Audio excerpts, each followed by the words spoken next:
चलिए आज जो हम साइंस का क्वेश्चन देखेंगे जो 2022 बिहार बोर्ड एग्जाम के लिए 10th एग्जाम के लिए है। चलिए कह रहा है प्रकाश के अपवर्तन के कितने नियम होते हैं भाई मेरे। तो प्रकाश के अपवर्तन के 2 नियम होते हैं। प्रकाश के अपवर्तन के कितने नियम होते हैं? 2 नियम। क्या पहला नियम होता है आपतन किरण का जाया एवं परिवर्तन किरण का जाया हमेशा बराबर रहता है। आपतन किरण और परिवर्तन किरण और पृष्ठ पर अभिलंब तीनों एक ही तल में होते हैं। 2 नियम है। प्रकाश के परिवर्तन का भी कितने नियम होते हैं? 2। प्रकाश के अपवर्तन का नियम चाहे परिवर्तन का नियम पूछेगा तो भाई मेरे क्या लगेगा? 2।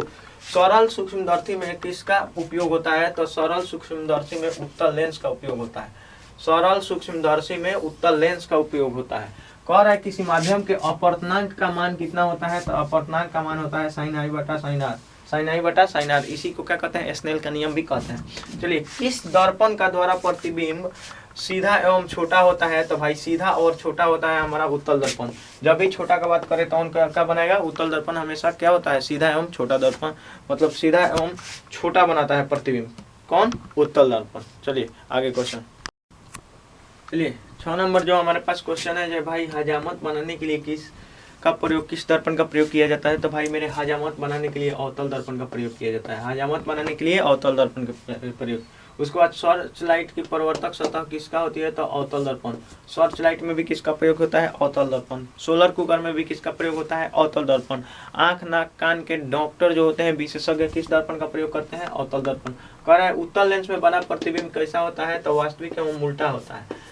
कहेगा ये मानव नेत्र किस लेंस के भांति काम करता है? तो मानव लेंस उत्तल लेंस के भांति काम करता है। भाई मेरे किस लेंस का उपयोग कर दीर्घ दृष्टि दोष को खत्म किया जाता है? तो उत्तल लेंस का उपयोग करके दीर्घ दृष्टि दोष को क्या कर दिया जाता है? खत्म कर दिया जाता है। मतलब उसको क्या किया जाता है? उसमें संशोधित किया जाता है, सुधार किया जाता है।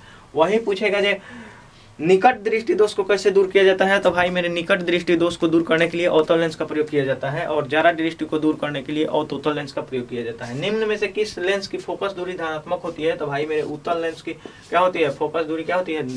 धनात्मक होती है। और वही बात की जाए अवतल लेंस का फोकस दूरी क्या होती है? ऋणात्मक होती है। कह रहा है इनमें से दर्पण सूत्र कौन है? तो भाई मेरे दर्पण सूत्र बराबर होता है 1/v + 1/u बराबर 1/f। 1/v + 1/u = 1/f दर्पण सूत्र। आगे चैप्टर का क्वेश्चन देखते हैं। चलिए 12 नंबर क्वेश्चन है सामान्य नेत्र की न्यूनतम दूरी कितनी होती है? भाई तो सामान्य नेत्र की न्यूनतम दूरी 25 सेंटीमीटर। कह रहा है अस्पष्ट न्यूनतम की दूरी क्या होती है? तो अनंत। अस्पष्ट न्यूनतम, अस्पष्ट कहे दूरी, जो अस्पष्ट नेत्र की दूरी कितनी होती है? चाहे अधिकतम दूरी तो अनंत होती है और वही न्यूनतम दूरी कहेगा तो 25 सेंटीमीटर। स्पेक्ट्रम में किस रंग की किरण का झुकाव अधिक होता है? भाई मैंने तो स्पेक्ट्रम में सबसे ज्यादा बैगनी रंग का क्या होता है? झुकाव अधिक होता है। इसलिए जल्दी बैगनी रंग क्या हो जाता है? समाप्त हो जाता है। सबसे कम तरंगदैर्घ्य किसका होता है? तो बैगनी। और सबसे ज्यादा तरंगदैर्घ्य किसका होता है? तो लाल।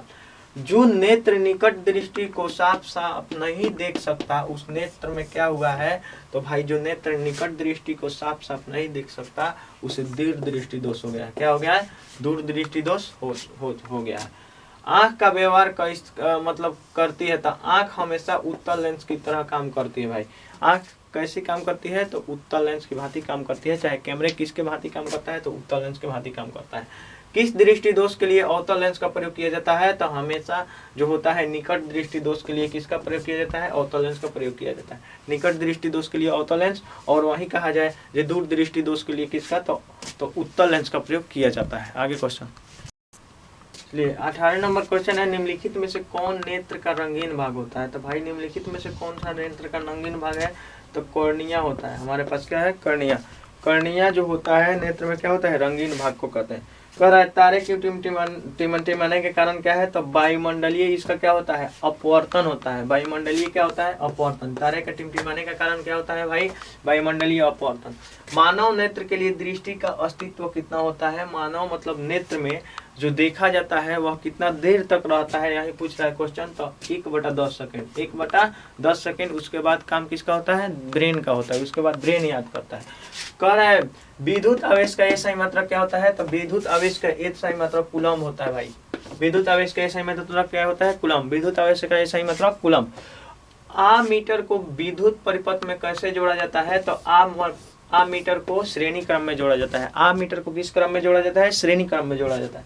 विद्युत फ्यूज किसका मिश्रण होता है? तो सीसा और टीन। सीसा और टीन का मिश्रण क्या होता है? विद्युत फ्यूज। विद्युत फ्यूज किससे बना होता है? तो सीसा और टीन से बना होता है। आगे क्वेश्चन। देखिए 24 नंबर क्वेश्चन है, जो स्विच लगाए जाते हैं तो भाई स्विच हमेशा गर्म तार में लगाया जाता है। स्विच हमेशा किस तार में लगाया जाता है? गर्म तार। विद्युत धारा का चुंबकीय प्रभाव का खोज किसने किया? तो ऑस्ट्रेज ने। किसने किया? ऑस्ट्रेज ने। विद्युत धारा का चुंबकीय प्रभाव किसका खोज किसने किया? ऑस्ट्रेज। विद्युत मोटर परिवर्तित करता है, तो विद्युत मोटर जो परिवर्तित करता है विद्युत ऊर्जा को यांत्रिक ऊर्जा में। विद्युत ऊर्जा को किसमें? यांत्रिक ऊर्जा में। विद्युत ऊर्जा को यांत्रिक ऊर्जा में। डायनेमो परिवर्तित करता है भाई मेरे। डायनेमो किसको परिवर्तित करता है? तो यांत्रिक ऊर्जा को हमेशा विद्युत ऊर्जा में डायनेमो परिवर्तित करता है, मतलब बदलता है। विद्युत का सबसे अच्छा चालक कौन है? तो विद्युत का सबसे अच्छा चालक चांदी। विद्युत का सबसे अच्छा चालक जो चांदी। विद्युत का सबसे अच्छा चालक चांदी।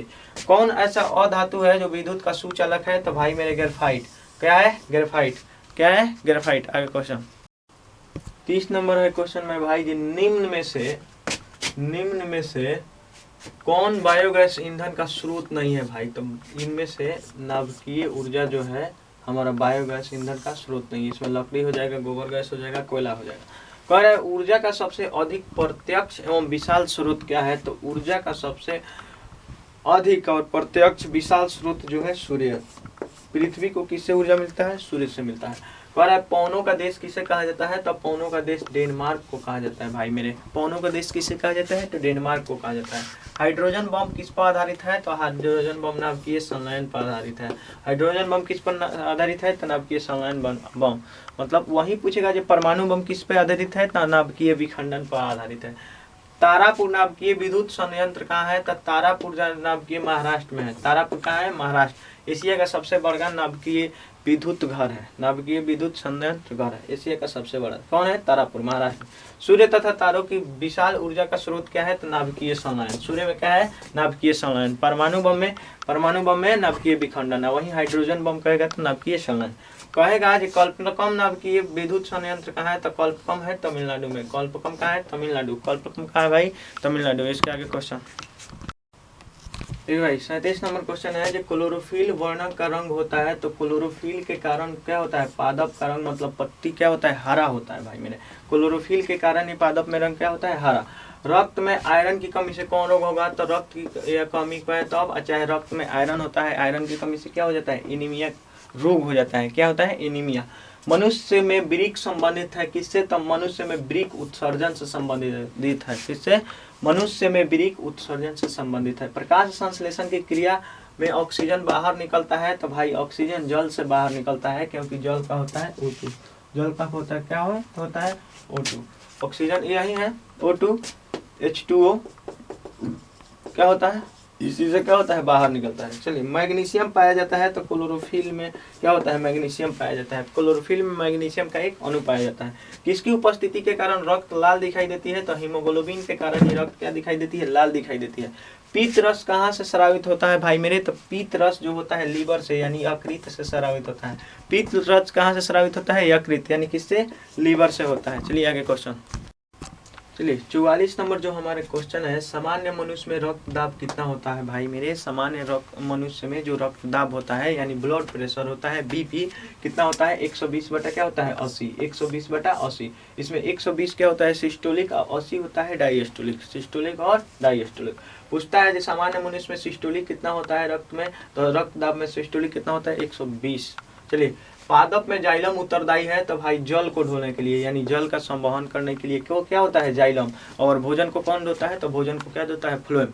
पादप का ऐसे पूछता है जो पादप का रसोई घर किसे कहते हैं? तो पादप का रसोई घर हम किसे कहते हैं? पतिया को कहते हैं, क्योंकि भोजन वहीं पे बनता है। ठीक है।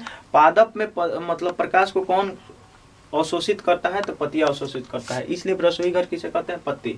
ठीक है। और पूरा भोजन बन जाता है, पादप में पतियों द्वारा भोजन बनाए गए, उसको भोजन को कौन संवहन करता है? तो फ्लोएम। और जल और खनिज लवण का संवहन कौन करता है? तो जाइलम। पादप में वृद्धि हार्मोन कौन होता है? तो जिब्रेलिन होता है। पादप में वृद्धि हार्मोन कौन है? तो जिब्रेलिन। पादप में वृद्धि हार्मोन भाई मेरे जिब्रेलिन। मछलियाँ किस अंग के द्वारा सांस लेती है? तो मछलियाँ गिल्स से, उसी को गलफड़े कहते हैं। उसी को क्या कहते हैं? गलफड़े। तेलचट्टा ट्रेकिया से लेता है। किससे? ट्रेकिया से। तेलचट्टा किससे? ट्रेकिया से। और जो बिच्छू होती है बुकलंग से लेती है। किससे? बुकलंग से। बिच्छू किससे श्वास लेती है? तो बुकलंग से। और मनुष्य किससे लेता है? हृदय से यानी हार्ट से। हृदय में कितने चेंबर होते हैं? माने किसने कोष्ठक कक्ष होते हैं तो हृदय में 4 कक्ष होते हैं।